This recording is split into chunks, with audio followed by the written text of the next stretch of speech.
You know, of course, that Michelle Moran's new book, Nefertiti, is a novel.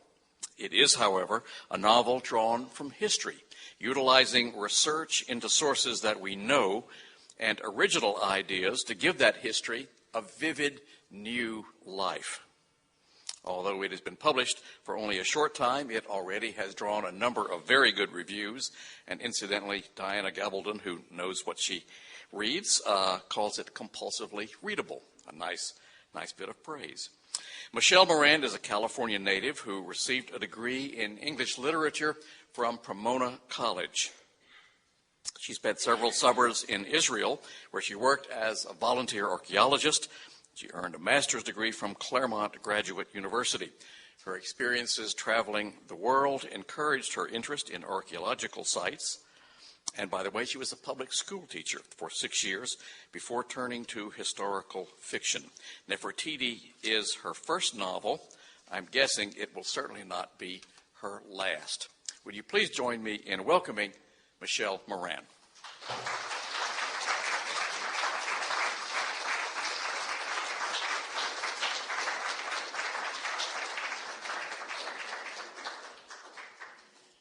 Thank you for such a lovely introduction, and thank you everyone for being here. I'm going to start off a little bit with how I came to write Nefertiti, where the idea originally came from, and then I will open it up to questions for those of you who have read the book or those of you who are just interested in Nefertiti.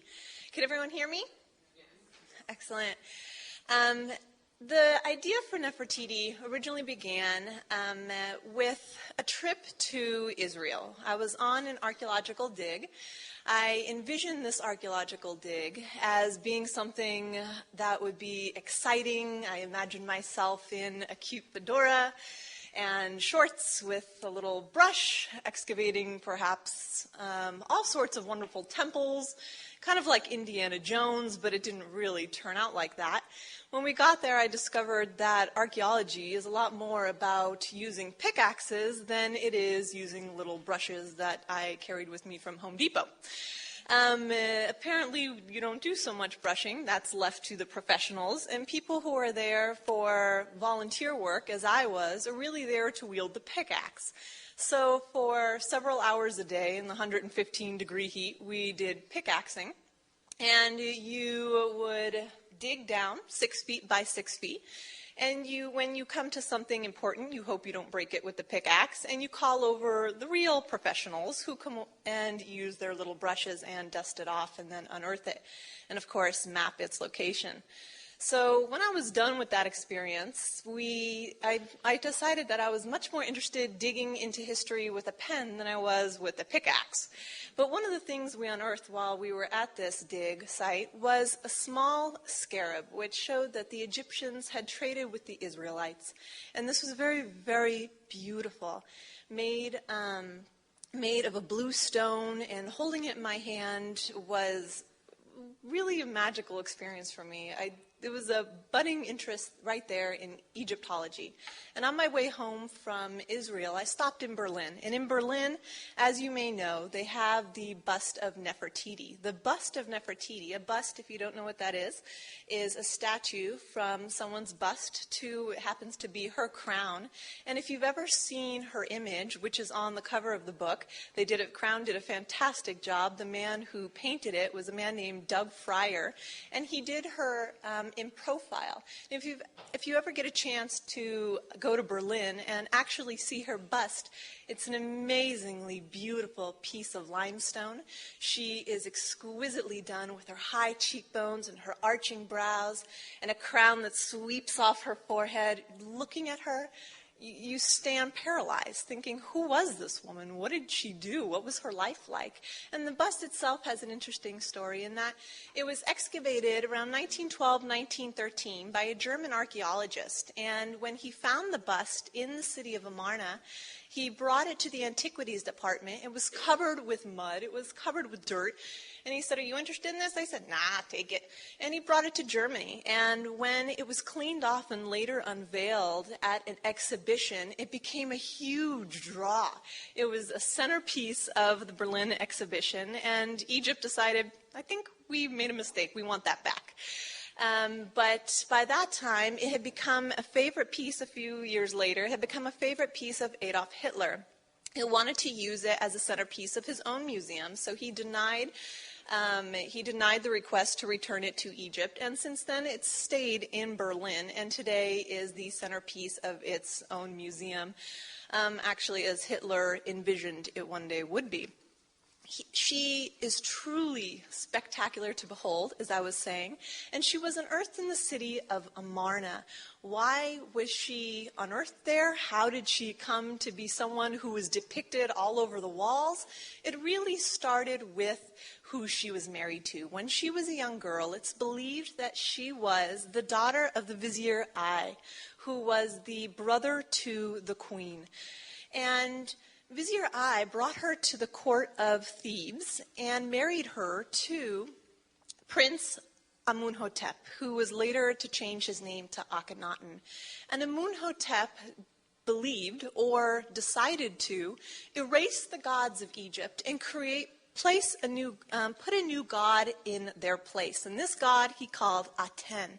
And Aten was a sun disk. Whether he did this because he truly believed in a single god, or, in my opinion, much more likely, because he wanted to get rid of the Amun priests, who were very, very wealthy, exceptionally powerful, and he thought, we're pharaohs. Why don't we have that wealth? Why don't we have that power? If pharaohs wanted to go to war, they might be in a position where they had to borrow gold to pay the army, or grain to pay the army from the Amun priests. Perhaps he decided that it was time the pharaohs wielded that power, and so really he got rid of the Amun priests and made himself high priest of his new religion.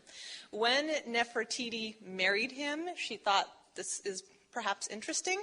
We don't really know what she thought. And when writing the book, it was really imperative to look at what was left, the pieces that were left of her life, and decide, why did she do this? What might have motivated her?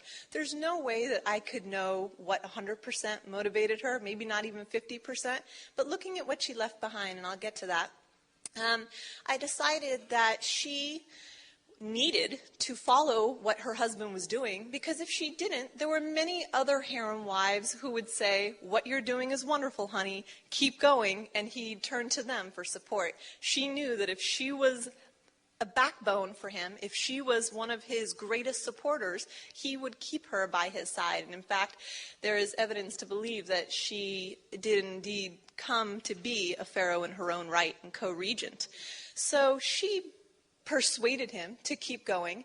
And one of the reasons I believe this is because all over, they moved their capital. They moved the capital from Thebes to a brand new capital, which was truly in the middle of nowhere. They probably used the army to build this new capital. They called it Amarna, or I call it Amarna. Its original name was Akhenaten. But there were too many Atens in the book, so I decided to use its modern name of Amarna. And in this city are images everywhere of Nefertiti. What kind of woman would do that? What kind of woman would be okay at that time, more than 3,000 years ago, seeing her face everywhere, on doorposts and on windows and in temples all over the place? And we know that her face was everywhere because later, when she was branded a heretic, a general named Horemheb destroyed her city piece by piece. And in one of the greatest ironies of history, as he was destroying her city, he used it to put inside of his own columns. He built his own columns, used Nefertiti's pieces of her city, which had her image on them, to fill in his columns. So that 3,000 years later, when those columns crumbled, all that was left were these perfectly preserved pieces of Nefertiti. And that is how we get so much information about Nefertiti and about her time and place in the city of Amarna. One of the most difficult things in writing this book was deciding what to include, how much history to include. As a historical fiction author, it's very tempting to include all of your research. Look, see how much I researched? And just include it all. But there are many wonderful Nefertiti biographies that that served that function. And my goal was really to create a compelling story. So what I did was I told the story from Nefertiti's younger sister, her half-sister, named Mutnojmet. And it's not the most beautiful of names. Excuse me. It's not the most beautiful of names. And in fact, it gave my publishing house quite a bit of panic when they called up and said, how is our sales department supposed to pronounce this? Mutnojmet? There's so many different names in there that are quite difficult to pronounce. And the truth is, I have no idea how you pronounce it, because nobody knows. The Egyptians did not record vowels. They only, their hieroglyphics had no vowels whatsoever. So Nefertiti may have been Nefertoto, but that's not really as attractive. And so we really don't, not only do we not know what the vowels originally were, so that's why you sometimes see Amun as Amen, but we also don't know how they would have pronounced the words that they were speaking in their everyday life. So really, you can pronounce it however you feel comfortable. And I told the story from Mutni's point of view, her younger sister, her half-sister, because I thought that Mutni would be a more trustworthy narrator. Nefertiti, to me, seemed like a woman who was ambitious, who was not above lying to get where she needed to be, and that was not really someone who was a trustworthy narrator. Mutni, her half-sister, did not seem to be so interested in working towards the crown, although she did eventually become a queen herself. But in a picture of her in Amarna, everybody is embracing the new god. Their hands are raised to Aten, the sun disk. Nefertiti is excited, and she's raising her hands as well with her husband. And Mutnojmet's kind of standing off to the side, not looking so pleased about everything. And in a time when art attempted to portray reality for the very first time, I thought this was significant, and that is why I chose to have Mutni as a narrator. One of the most commonly asked questions about the art in ancient Amarna, this Amarna art that Egyptologists call it, are the strange-looking figures of Akhenaten, Pharaoh Akhenaten. He has a very long head. He has thick feminine hips. He is very, very strange-looking. And some people say this is because he possibly had Marfan syndrome. But there's no indication of that. There is no indication whatsoever. Testing on Tutankhamun's mummy, and Tutankhamun was Pharaoh Akhenaten's son, that he had Marfan syndrome at all. It's more likely, in my opinion again, that these statues represent a new attempt of showing the royal family. All of the royal family, Nefertiti included, had enormous heads that went back into a bulb shape. And it's very doubtful that she had a head that looked this way, only because it doesn't look that way in her bust in Berlin, which is the bust that the artist used of Fryer for the cover of the book. So this art was a new way of representing himself. He seemed to want to divorce himself from everything that had come before him, from the priests, from the art. Usually art in ancient Egypt depicted kings as eternally young. He did not mind depicting himself as growing older, and the same with Nefertiti. In fact, they have a statue of her in Berlin which shows her growing older. Her breasts are starting to sag, she's having a few wrinkles around her face, and she's not quite as a taut young body as the woman you see on the cover as when she's young in the younger portraits.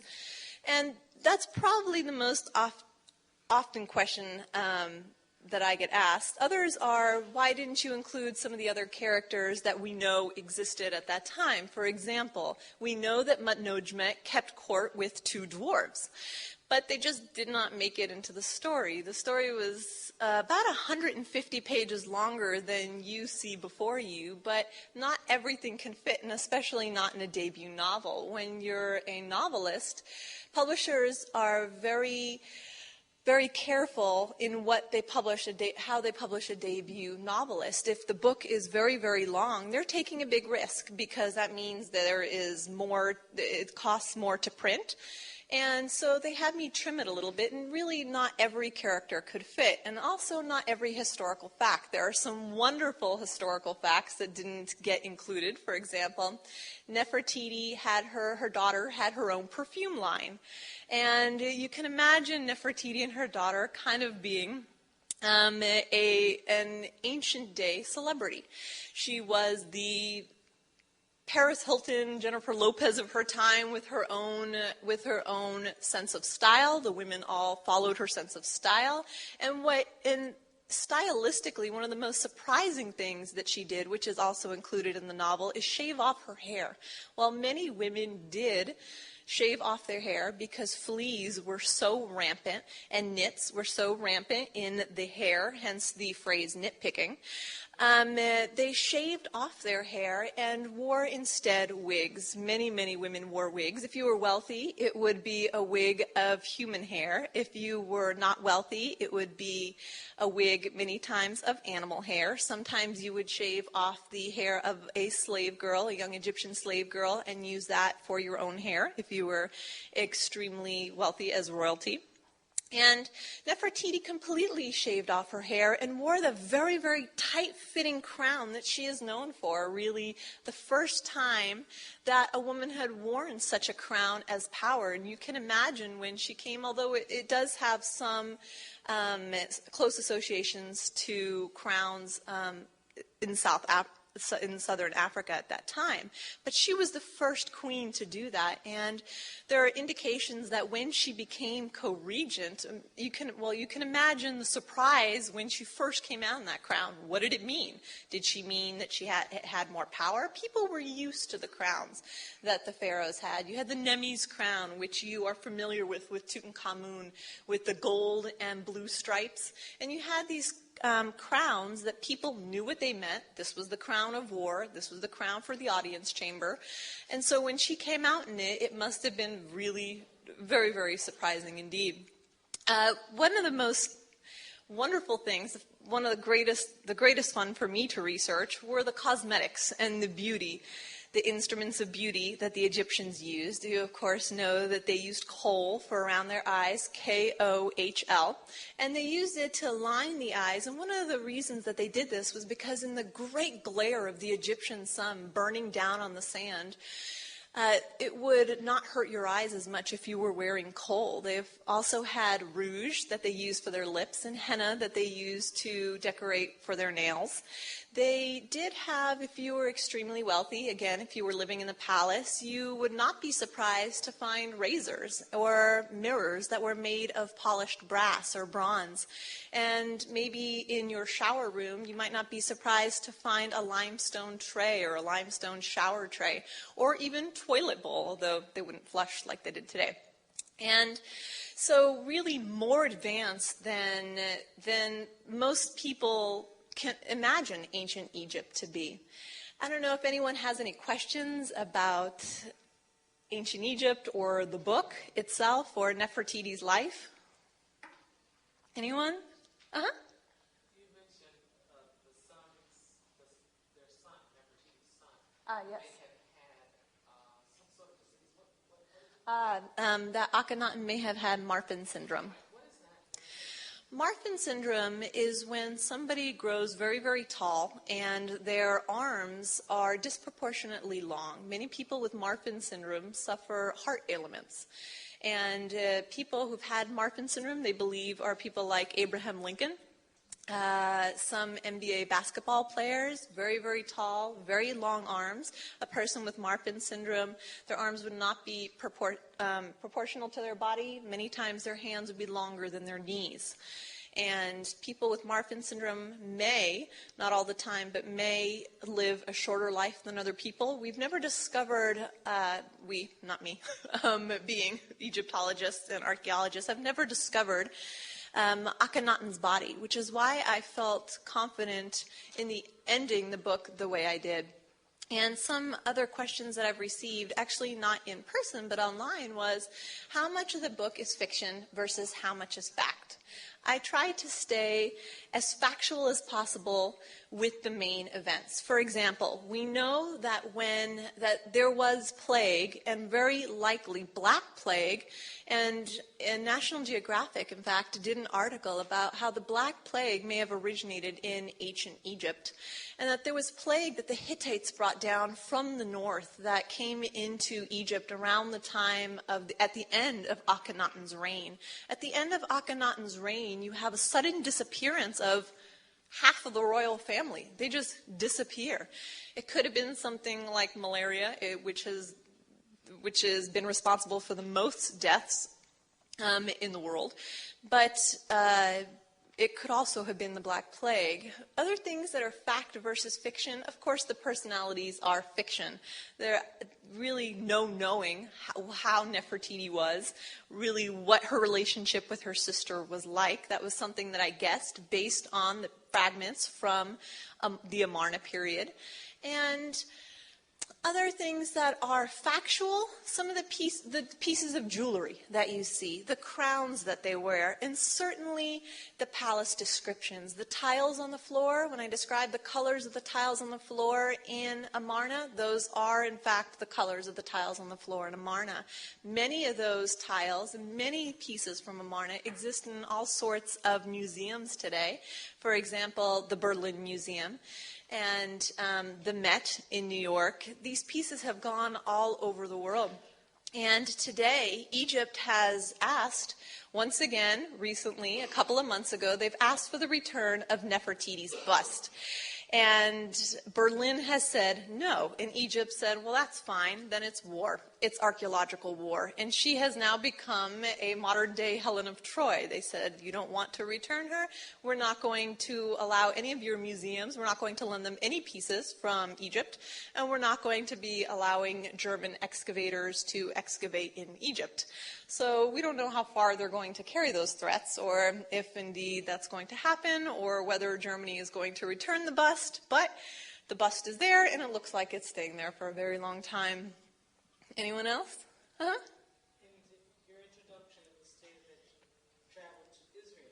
Yes. How did you get from Israel to Egypt in your travels? Oh, that was on the same trip. That was, I went to Egypt first then, so it was a bit of a lie that the scarab was the only thing that inspired me. I had gone on an Egypt trip first with a group that's for 18 to 35-year-olds. It's a tour group called Kontiki, and not to stand up here and be a publicity for them, but they are a wonderful group to go with for 18 to 35, and they do have a sister tour called Trafalgar for anyone who is over 35, and they take you on a tour and you go there and they give you all the information, and then they let you wander around, and then you come back to the bus. So that was my very first time in Egypt, and my second time was after I had been to the Berlin Museum, and I really had decided this is a passion of mine, and I went back, and it was more for reasons of researching and meeting people who could help me along the way. How would you suggest for someone who's come across several historical figures you believe haven't been given justice in how they've been represented to either write a novel, children's book, or a screenplay for a movie, but they're good on their factual basis, but don't know how to develop a plot? That's hard, and I'll tell you why. I have never had it happen to me, but many authors talk about being approached by people who say, I have a great idea for a story, could you be the one who writes it? Unless you're famous, unless maybe like Donald Trump or the Duchess of York, then you can go to someone and they will write it for you. And but unless that happens, you really would have to study plot. And there are some wonderful books for that we can talk afterwards about looking at plot. And one of the greatest ways of learning how to do plot is reading. Reading and reading and reading some more. Because there are very few people, unless you could team up with someone there, but there are very few authors who run out of ideas. I myself probably have my next 10 books planned. Whether I'll get to those 10 books, that's a different story, but I know that I have many, many books, and I think that's the same thing with many other authors. They have so many ideas percolating in their head that they would love to do, but they probably don't have the time. So you could find someone to partner with you, Or you could read a lot of historical fiction, see what works, see what doesn't, see what appeals to you, and then write something. Would you feel that probably writing a screenplay for a movie would be a little bit more difficult than a novel? I don't know, and I'll tell you, they say that for a screenplay, well, most screenplays are only 120 pages long. Each page is considered a minute. And so it's much shorter than a novel. But I would find it very difficult because I've never written a screenplay before. Other people, maybe that's a medium that's more comfortable because there's not as much description. There's mostly action and dialogue. Uh-huh. Can you tell us about her children? Was Tutankhamun one of her children? Tutankhamun was not, who was originally Tutankhamun, and of course he changed his name when everything went down the drain and it was not so popular to be worshiping Aten anymore. When Nefertiti and Akhenaten died, they were labeled heretics. And in fact, my next book is kind of a sequel to Nefertiti called The Heretic Queen. And they were labeled heretics, and you were not really allowed to speak their name. That was not a good thing. That was forbidden. General Horemheb came in, destroyed their city block by block, was vindictive with his destruction. And so Tutankhamun changed his name to Tutankhamun. And we know that, and he was actually the son of a harem wife who was named Kia.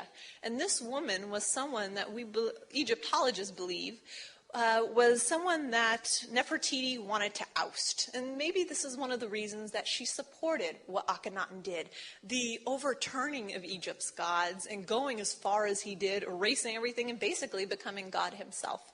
She had daughter after daughter after daughter after daughter. And his other harem wives had sons. So she had a lot at stake. And Kia had Tutankhamun, sometimes spelled Tutankhamen, because once again they didn't record the vowels.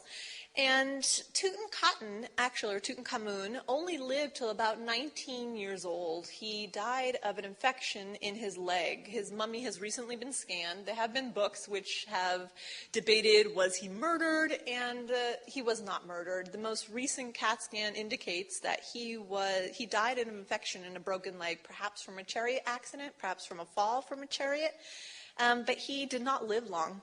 He did marry one of Nefertiti's daughters, and we don't know what happened to her. She simply disappeared from the record. Uh-huh.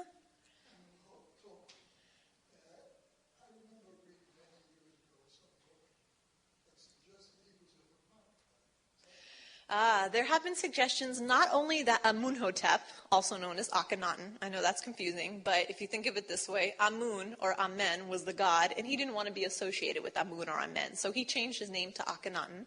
Akhenaten, because of the statues of him, there's been suggestions that he was a hermaphrodite. Many hermaphrodites cannot father children, so that would have been problematic in that he had 6 with Nefertiti and many with other harem wives. So probably not a hermaphrodite, and probably not Marfan syndrome. Most likely those statues were there because Egyptian pharaohs needed to depict themselves as the male and the female. You wanted to be open to the population. The population was both male and female, and there had always been male and female gods. You had Horus, you had Isis, you had Hathor, you had Amun. And so when he took away the goddesses and made one god, that god, the sun, well, was it male? Was it female? What exactly was it? So he wanted to perhaps be depicted as someone who could be all things to all people, male and female. Anyone? Uh-huh. What's the most interesting fact that you discovered about Nefertiti? Let's see. The most interesting fact about Nefertiti would be the sex of her children. The sex of her children, and the fact that despite the sex of those children, she went on to what is likely to become co-regent. That takes a powerful woman. A woman who has girl after girl after girl and can still become co-regent when the focus, your focus as a woman, you were there to produce the males. You were there to produce someone who was going to inherit the kingdom. She did not do that, and yet, in fact, one of the most famous kings in Egyptian history, Tutankhamun, was not even her son, and yet she still managed to hold power to the point where we're talking about her and not Kia. We know what she looks like. We have her bust. Her image is everywhere. She must have been amazing at public relations and amazing somewhere in bed, or I don't know. She did something. Uh-huh.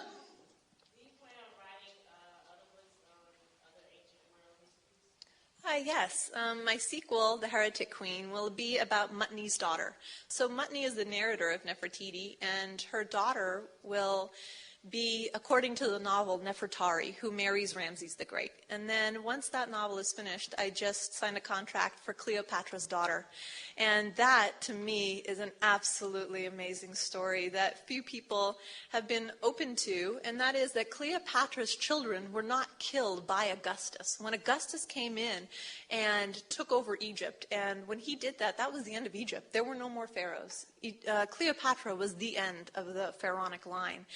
And when he did that, he killed her child by Caesar. She had a child with Julius Caesar, but he allowed her children to live by Mark Antony. And he took them to Rome in chains, in golden chains, and marched them in his triumph. And they went to live with their stepmother, which was Augustus's sister, Octavia. And Octavia was the woman that Mark Antony left for Cleopatra. So they were raised with their, I don't know if you could follow that, that's complicated, but they were raised with their stepmother, Octavia, and Octavia was the woman their father left. So you would think she would be very bitter and angry, but to all indication, she was quite a good stepmom. They had very interesting lives there, very, very interesting. And in fact, Cleopatra's daughter, Cleopatra Selene, went on to become a queen herself. You mentioned the controversy about the Nefertiti bust. Oh. It seems like there are Egyptian artifacts spread all over the world. I mean, Napoleon took a lot of them. The museum has the Romans took them. Everybody took all this stuff. Are they only focused on the Nefertiti bust, or do they want the Rosetta Stone? They want it all. Ideally, they'd like it to all be brought back to Egypt, and that's not going to happen. But there has been a huge trend of countries returning their artifacts. The Getty just returned an artifact in Los Angeles. The Metropolitan Museum has returned an artifact. There are many artifacts being returned, and you think, well, who... If they're all returned, I guess they're all going to the original countries, and we'll have some pretty lonely museums. But the Rosetta Stone would be one they would love in the British Museum to get their hands on. But most in particular, Nefertiti. That's the one they're saying archaeological war, because she brings in so many visitors, and she is a stunning beauty. I think the women in the audience, one of the reasons, or maybe even the men, that you're attracted to her is because you look at her face, and it's arresting. Uh-huh.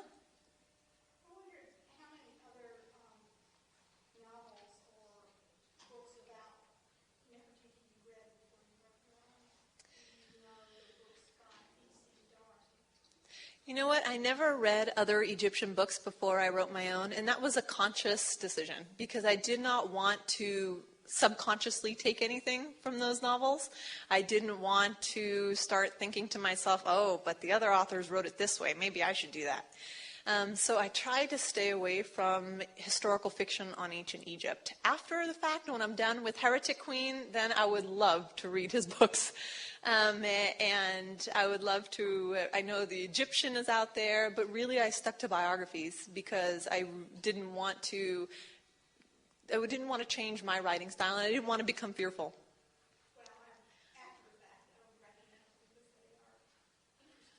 Are they mysteries as well? Ah, okay. And there is a man who came out with Nefertiti, also Book of the Dead, Nick Drake, who does mysteries. There are all sorts of subsections of historical fiction. You have historical fiction, which is just the history. You have historical fiction with mystery involved. You have historical romance. And I'd like to get to all of them at some point. Anyone else? Uh-huh. In some ways, Nefertiti's image has become very, very popular in African Uh-huh. culture, African American art.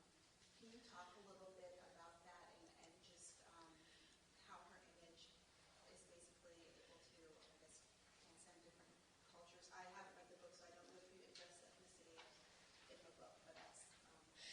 I do talk a little bit about ethnicity in the book, in that some people are Hittites, some people are Nubian. What she looked like, really have no idea except to look at her bust.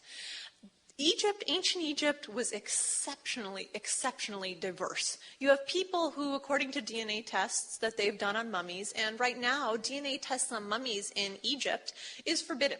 You're not allowed to do any DNA testing in Egypt, probably because of the Islamic laws. And so there's no DNA testing currently, but of the mummies that have been taken to the U.S. for study, there's indications that people were from southern Africa, that people were from the southern Mediterranean, that people were, it was an enormous salad bowl. And that's it. That's all we know of her race. We know that there were people very clearly, according to the art, who were definitely what we would consider today African. We know that there were people who were definitely like Ramses who had red hair. So huge mix. I traveled to Egypt a few years ago, and I was very, my background is in anthropology, but I was very surprised to see there are a lot of people who were my complexion and darker, and when I would ask about that, and there was never kind of a clear sense, as you said, it's such a mixed. Huge mix. There was never a clear sense of What is their race? yeah, what it is, and those kind of response I would get was just we're Egyptian. That's the thing. And yes, very confusing. And one of the reasons I believe is because, well, we don't know who was there. We know there was a huge mix of hair colors, hairstyles. We know that there was a huge mix of complexions. And then afterwards, we know that the Romans came in. So they were mixing their Roman heritage into the bloodline. And then the Persians came in, or vice versa. The Persians were there. Then we have, today, people are, well, it's a huge mix. It's a huge mix. Yeah. Mm-hmm. Yes, I'm fascinated with Nefertiti, as you know, I'm wearing the ring. I have two. Oh, nice. It's got something, I don't know what it means, but I do have two. But I don't really think there is a true race because the race has been so mixed up you can't say race because we don't really know about bloodline. I live in a mixture of a little everything because I be growing trees on people, and it's just a matter of your people, so can't call the race now. No idea. And that's one of the reasons I never talk about race. I have a bust of her in my home, no picture of her. I'm fascinated with her as well. That's what, and I know she's a beautiful woman. I can't say black, but she's a beautiful. But then so is Cleopatra. So I'm just interested in all races, really. And I think that's one, wherever she came from, whoever she was an amazing woman to do what she did.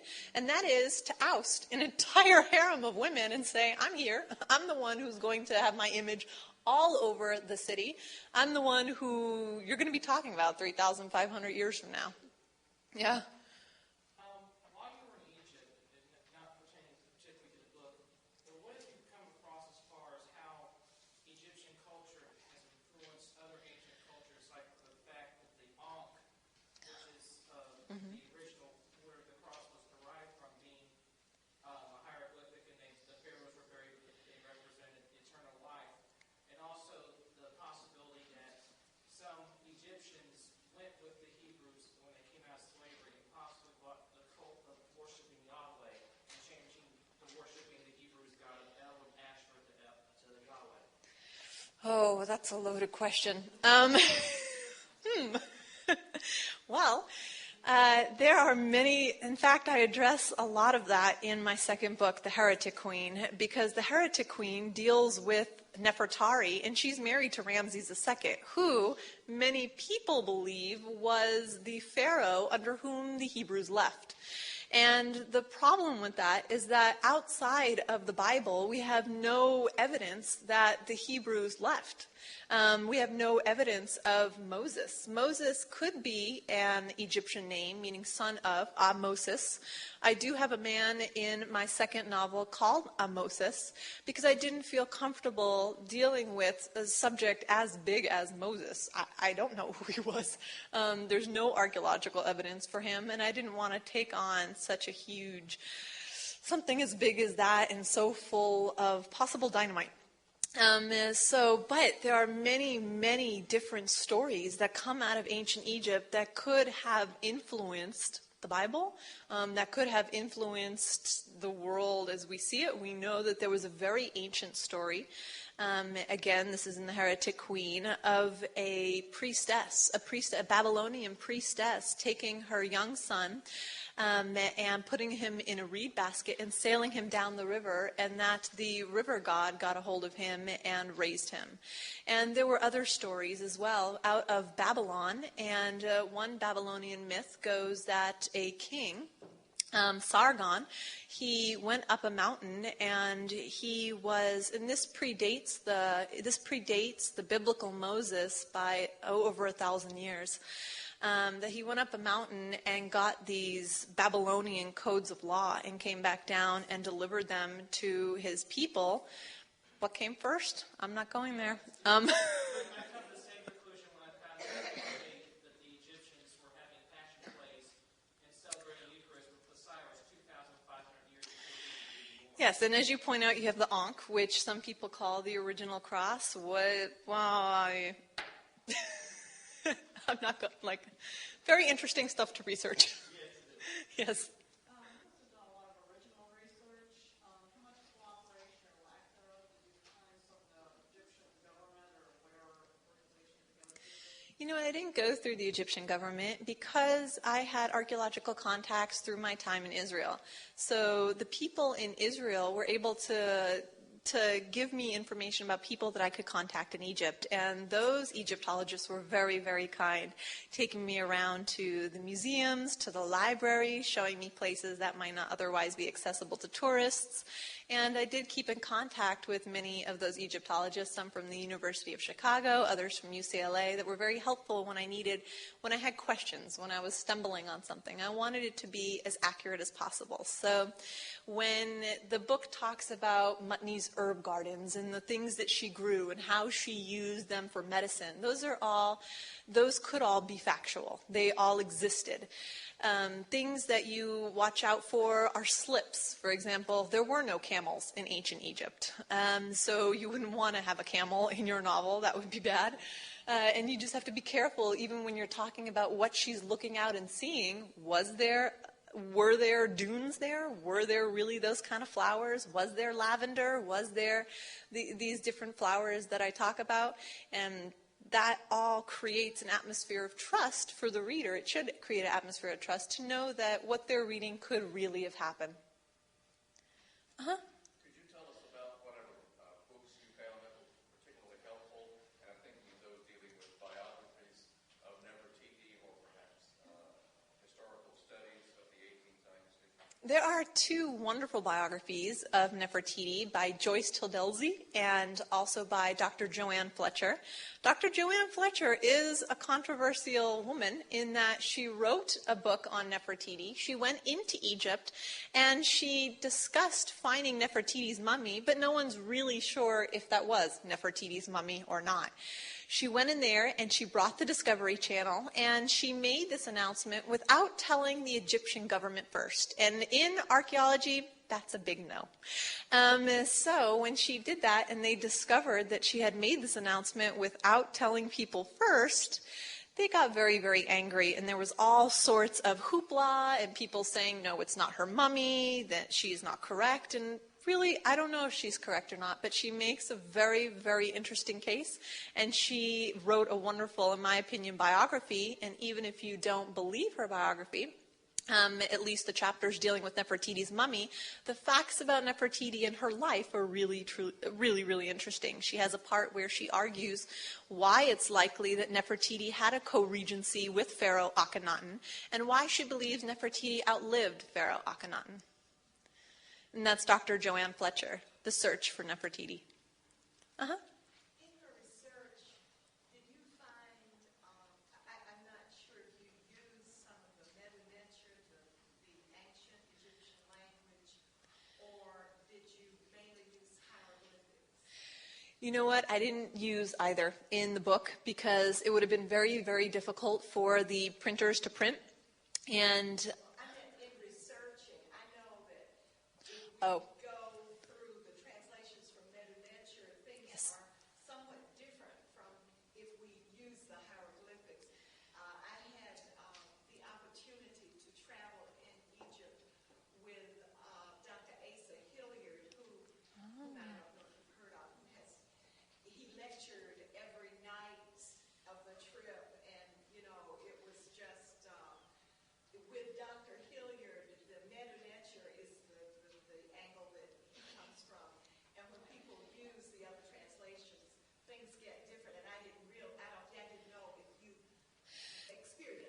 Both. I've used both. I did not personally translate. I have to say, I'm not an Egyptologist. I did not personally translate them myself, so I relied heavily on what other people's work.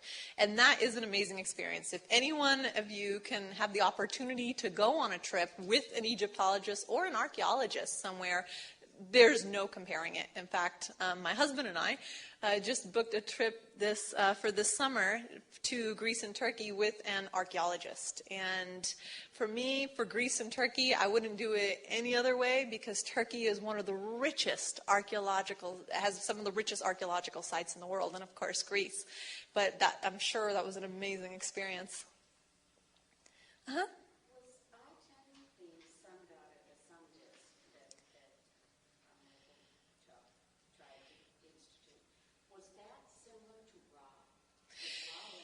Yes. There was Ra before and there was Ra after. And Aten was, like you say, the disk, and people translated it as the god. He figured that it didn't really need any image, it didn't need any form. So when you see the image of Aten, it's not actually in a person form, it's in the sun form. And many times, if you look at Amarna art, you will see Aten beaming down on Nefertiti and Akhenaten, and the rays will end with little ankhs, little symbols of life, and it will be feeding the ankh into Nefertiti's mouth. So the sun, and it makes sense. The sun was what determined how long you stayed up. Oil was very expensive. You were not going to burn oil at night unless you absolutely had to. The common people could not afford oil. And so even for royalty, you can imagine it being extremely expensive, and think about how many lamps it would take to light a chamber. Many. And so your day began and ended with the sun, and of course the sun was responsible for your crops, which you were going to be living from. Uh-huh.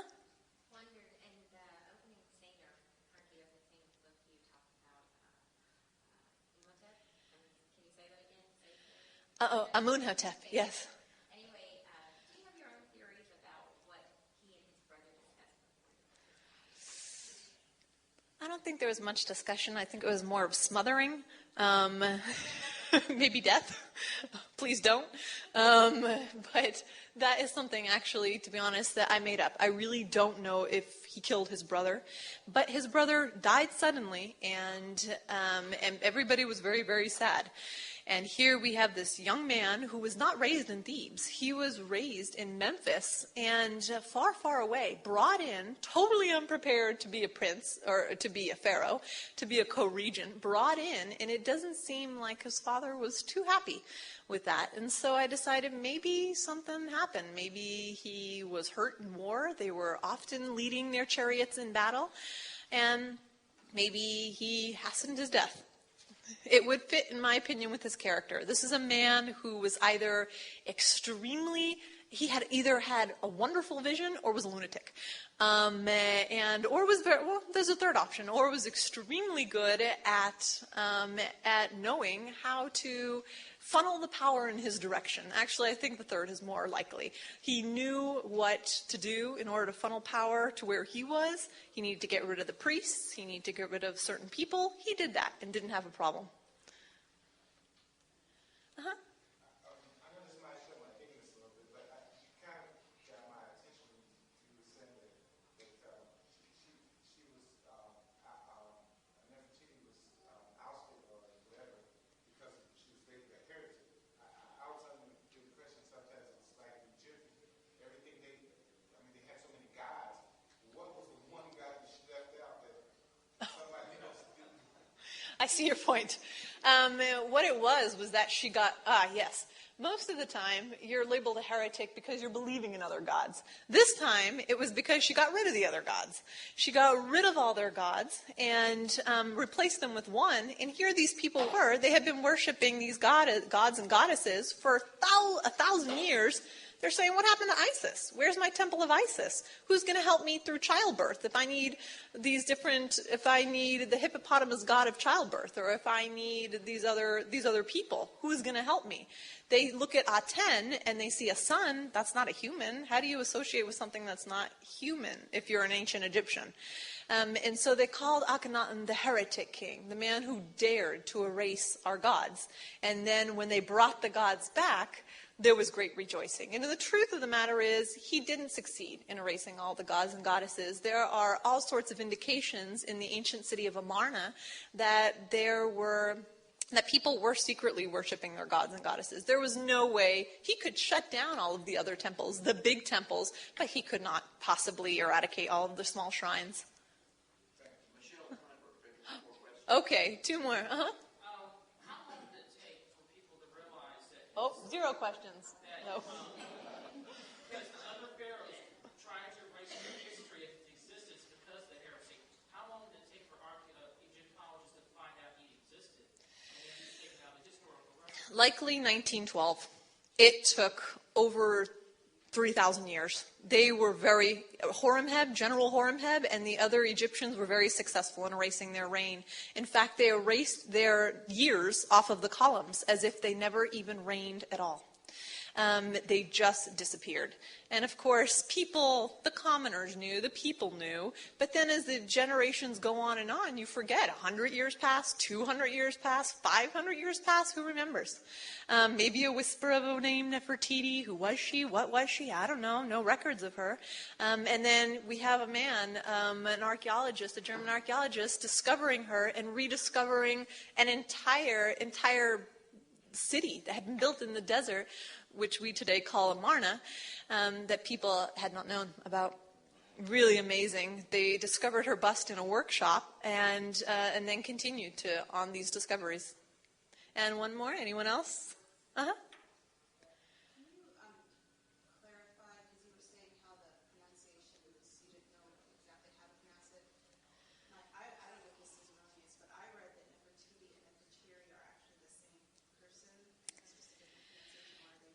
I don't believe so, no. Not with the R. Nefertiti, there would be no confusion with that. Nefertiri was a popular name, but I don't believe Nefertiti. Thank you so much, everyone, for coming and participating. Fantastic job. The man who painted it was a man named Doug Fryer, and he did her in profile. If you ever get a chance to go to Berlin and actually see her bust, it's an amazingly beautiful piece of limestone. She is exquisitely done with her high cheekbones and her arching brows and a crown that sweeps off her forehead. Looking at her, you stand paralyzed, thinking, who was this woman? What did she do? What was her life like? And the bust itself has an interesting story in that it was excavated around 1912, 1913 by a German archaeologist. And when he found the bust in the city of Amarna, he brought it to the antiquities department. It was covered with mud. It was covered with dirt. And he said, are you interested in this? They said, nah, take it. And he brought it to Germany. And when it was cleaned off and later unveiled at an exhibition, it became a huge draw. It was a centerpiece of the Berlin exhibition, and Egypt decided, I think we made a mistake. We want that back.